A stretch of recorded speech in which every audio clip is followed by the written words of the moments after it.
June 20th, 2025. A seemingly ordinary day, but behind the closed doors of the White House, a meeting of immense significance is about to unfold. At the White House, a symbol of American power and diplomacy, President Donald Trump hosts Field Marshal Asim Munir, the weight of a nation's expectations resting on their shoulders. This meeting wasn't just a courtesy call, it was a crucial engagement at a tense geopolitical juncture. Pakistan's top military leader. His presence underscores the critical role the Pakistani military plays in the nation's foreign policy and security apparatus. This is no routine visit, it's charged with urgency and consequence. It's a rare, high-stakes meeting, one that could potentially alter the course of regional stability. The air is thick with anticipation as both sides prepare to navigate a complex web of geopolitical challenges. Following a dangerous military standoff, a hair-trigger situation that threatened to spiral out of control between India and Pakistan, the world held its breath, fearing the worst. The world watched with bated breath, glued to news reports and social media feeds, as nuclear-armed rivals nearly went to war, a chilling reminder of the stakes involved in this volatile region. The threat of nuclear escalation loomed large, casting a shadow over the entire globe. Now Washington is the stage for urgent diplomacy, a crucial attempt to de-escalate tensions and find a path towards lasting peace. Trump claims American intervention, asserting that his administration played a pivotal role in averting a catastrophic conflict. Pulled the region back from the brink, a narrative that seeks to highlight American leadership on the global stage, a point hotly contested by India, who may have a different perspective on the events that transpired.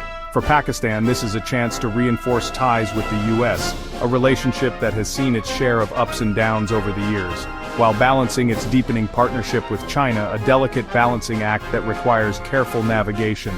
The private lunch's agenda is secret, shrouded in diplomatic protocol and national security concerns. But the stakes are clear. Nothing short of regional stability hangs in the balance. Regional security, a complex tapestry woven with threads of history, politics, and economics. Counterterrorism, a shared concern that has often defined the contours of U.S. Pakistan relations. And the fragile peace with India, a peace that remains elusive despite numerous attempts at dialogue and reconciliation. Pakistan is also anxious, deeply concerned about the spillover effects of regional conflicts and instability. About instability on its border with Iran, a porous border that has long been a source of security challenges, fearing a new wave of militancy, a threat that could destabilize the entire region. This meeting is Pakistan's opportunity, a chance to articulate its concerns and priorities directly to the American president, to make its case directly, to present its perspective on the complex challenges facing the region, to the highest level of American power, in the hopes of securing support and cooperation. The U.S. recognizes the immense influence of Pakistan's military, a reality that shapes its approach to the country. When Washington wants to talk security, it talks to the army chief, acknowledging the military's central role in Pakistan's security policy. Asim Munir's presence signals loud and clear that Pakistan's military remains central, a key player in the region's geopolitical landscape, to both national and regional stability, a force to be reckoned with in the pursuit of peace and security. The outcome could reshape U.S.-Pakistan relations, potentially ushering in a new era of cooperation or further straining ties. And the prospects for peace in South Asia, a region that desperately needs stability and prosperity. The world is watching with hope and trepidation, hoping for a breakthrough, a sign that even in the face of seemingly insurmountable challenges, peace is still possible. Earlier in 2025, India and Pakistan faced their most intense military crisis in decades. Border skirmishes, aerial dogfights, and nuclear threats. The world feared catastrophe as both sides blamed each other for the escalation in Kashmir. Civilian populations fled, and casualties mounted. Global powers, including the U.S. and China, called for restraint, fearing a nuclear exchange. After weeks of tension, a fragile ceasefire was declared, thanks to direct talks between the two militaries. The guns fell silent, but the underlying disputes remain unresolved. The crisis left deep scars and underscored the urgent need for a sustainable peace process. This volatile backdrop gives the Trump-Munir meeting its urgency. The U.S. now seeks to understand the conflict's dynamics and prevent future crises. In the aftermath of the conflict, a fragile calm began to settle. President Trump stepped forward, claiming that U.S. diplomacy had been the key to achieving the ceasefire. He suggested that without American intervention, the situation could have escalated further. The White House narrative portrayed America as the indispensable peacemaker, the vital force that brought the two sides to the negotiating table. They emphasized the U.S. role in pushing both India and Pakistan toward a path of de-escalation and regional stability. However, India quickly and firmly rejected this version of events, insisting that the ceasefire was achieved solely through direct military talks and back-channel communications between themselves and Pakistan, with no outside mediation playing a role. India's firm stance reflects its long-standing foreign policy, that the Kashmir dispute is fundamentally a bilateral issue, and not one for outside intervention or mediation by third parties. Pakistan's response to these claims was more nuanced and carefully calibrated, acknowledging the U.S. efforts in the region without directly contradicting India's assertion of bilateral resolution. For Islamabad, maintaining a positive and engaged relationship with Washington is a crucial strategic priority, given its geopolitical and economic considerations. These competing narratives surrounding the ceasefire reveal the complex and often contradictory geopolitics of the South Asian region. Trump's claim, whether accurate or not, bolsters his self-proclaimed image as a master dealmaker on the international stage, while Modi's strong rebuttal serves to defend Indian sovereignty and its long-held position on Kashmir. Pakistan, caught in the middle, continues to walk a delicate diplomatic tightrope, carefully balancing its relationships and strategic interests with both regional and global powers. The conflicting story of the ceasefire is more than just a diplomatic spat or a disagreement over credit. It serves as a crucial window into the intricate and often precarious security landscape of South Asia. The stakes for all three nations involved remain exceptionally high, with the potential for both conflict and cooperation shaping the region's future. Field Marshal Munir's visit is a masterclass in balancing great powers. Pakistan relies on U.S. diplomatic and economic support, but its partnership with China has never been stronger. The China-Pakistan Economic Corridor has deepened economic and military ties with Beijing, raising concerns in Washington. Pakistan must avoid alienating either power. Each is vital for its security and economy. The Trump meeting signals Pakistan isn't abandoning the West, even as it grows closer to China. Recent U.S. praise for Pakistan's counterterrorism efforts has opened the door for renewed cooperation. Munir's visit aims to reinforce Pakistan's relevance as a partner for both the U.S. and China. Pakistan's foreign policy is pragmatic and multi-directional, seeking stability in a volatile region. Success in this balancing act is crucial for Pakistan's future and regional peace. While India dominates headlines, Pakistan is increasingly anxious about chaos on its western border with Iran. Recent Israeli attacks on Iranian nuclear sites have raised fears of regime instability and militant spillover. Pakistan worries that a weakened Iran could allow militant groups and separatists to operate freely, threatening its own security.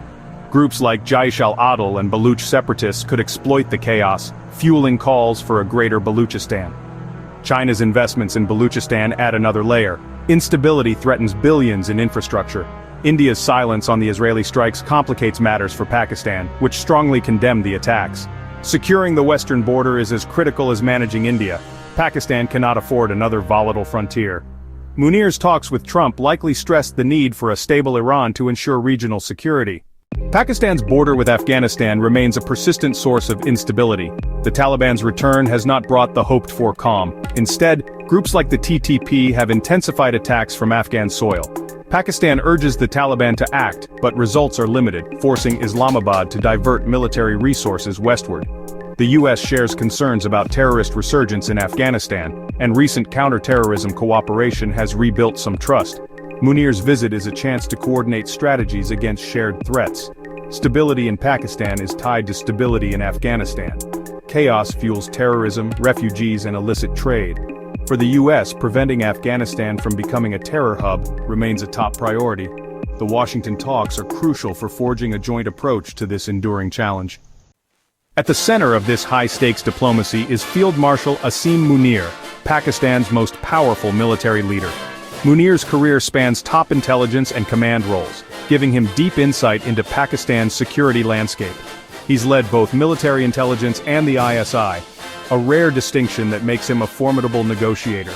In Pakistan, the army chief is often the ultimate authority on national security, sometimes eclipsing civilian leaders.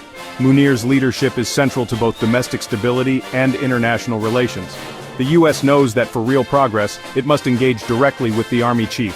Munir embodies the institutional power of Pakistan's military, the nation's self-styled guardian.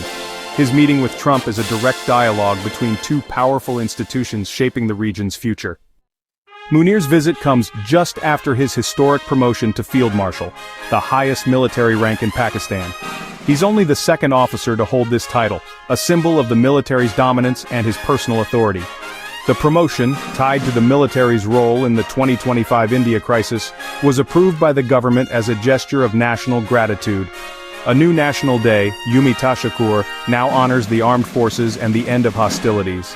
Munir's elevation boosts his stature at home and abroad, ensuring he arrives in Washington at the peak of his power. For the U.S., it's clear. They're dealing with the principal architect of Pakistan's security policy. The timing underscores the seriousness of this engagement. The meeting between Donald Trump and General Munir is far more than just a routine photo opportunity. It's a pivotal moment with potentially far-reaching consequences. It has the potential to redefine the complex U.S.-Pakistan relationship, and in doing so, significantly shape the security landscape of the entire region. The discussions held within those walls could reverberate across borders. For Washington, this meeting represents a crucial chance to reset what has been a turbulent yet undeniably vital partnership. It's an opportunity to address past grievances and forge a new path forward.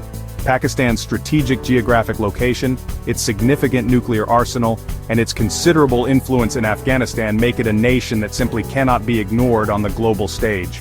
For Pakistan, this meeting is primarily about securing continued U.S. support, both economic and diplomatic.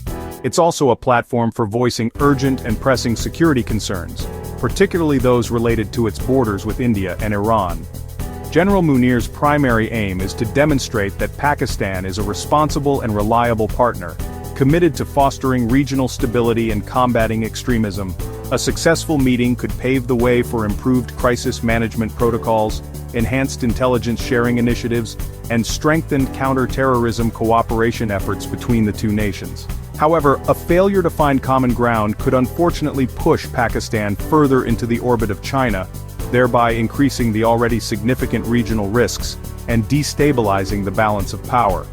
The stakes are exceptionally high, not just for the United States and Pakistan, but for the broader international community as a whole. Today's talks are expected to touch upon critical issues of war and peace, as well as the constantly shifting alliances that define this volatile region. The world is watching with bated breath, sincerely hoping that these discussions will pave a clear path toward greater cooperation, lasting stability, and ultimately, a more secure future for all.